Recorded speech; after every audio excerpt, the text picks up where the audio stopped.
The Swedish police have released a map of 55 areas which they admit to having surrendered total control of to predominantly Muslim criminal gangs.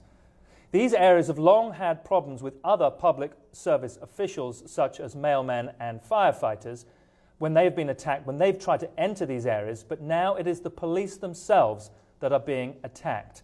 Now, these no-go zones, we're going to pull it up on the map here, are primarily called exclusion areas, which coincide almost exactly with the 186 ghettos that have sprung up around Sweden in the past 2 decades. And we can see them on the map here. Some of them are highlighted.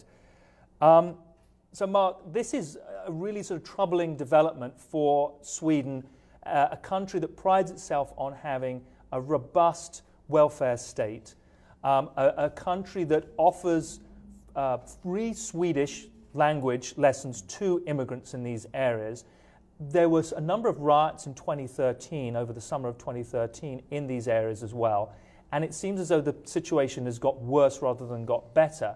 And the police are literally pulling back, and they are not going into these areas. They're not going to police these. These are now becoming what's rather troublingly being referred to as sort of self-governing areas, being likened, the analogy being likened to somewhere in rural Italy in the mafia, where if you have a problem, you go to the local mafia boss. There's justice is handed out by these criminal gangs.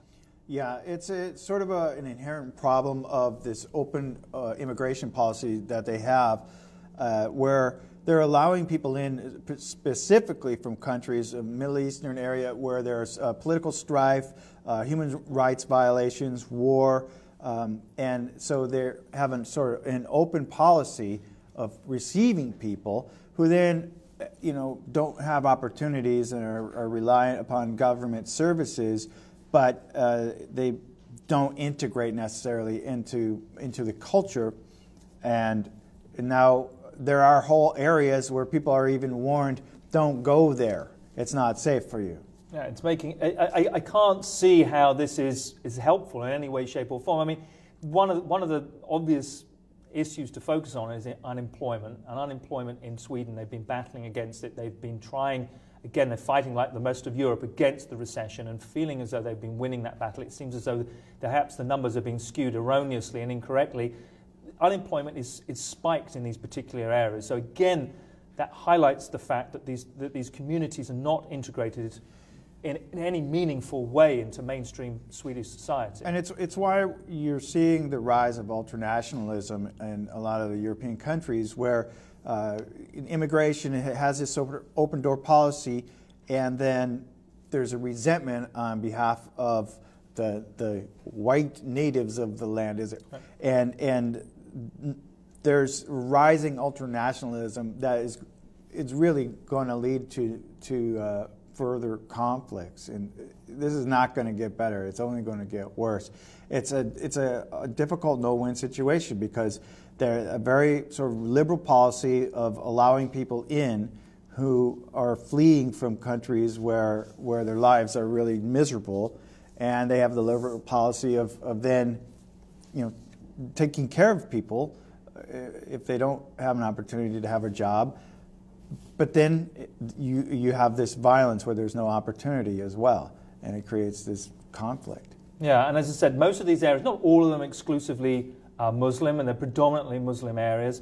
The rest of them are overrun by criminal gangs who their main business seems to be dealing drugs.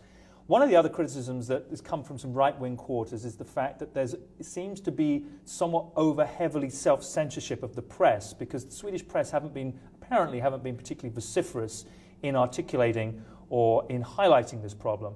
And one of the issues is that as a self-regulating body and the self-regulating union of journalists, they have been very quick keen not to be criticizing or critiquing this in any way, shape or form, for fear of exactly what you're saying, of being critical of an immigration policy.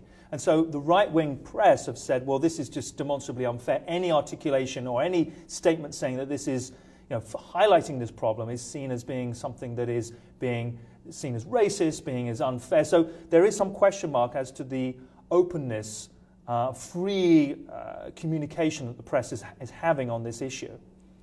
And again, I don't see how that can really help the situation. And again, it has to be, as I said, that criticism has come from the right wing. They also claim that was one of the reasons why Fox News, apparently Fox News has been banned or has been censored in Sweden. This is what I was reading, and I'd love to know whether the veracity of that. But there is Fox is available in Sweden, the Fox channel, but it's a much more watered down version, and it doesn't quite have that right-wing premise or that right-wing polemic that we have in this country for those stated reasons. Anyway, let us know your thoughts. Let us know whether you think there is a way through this in terms of social integration. And as always, thanks for being with us here at the Lib TV.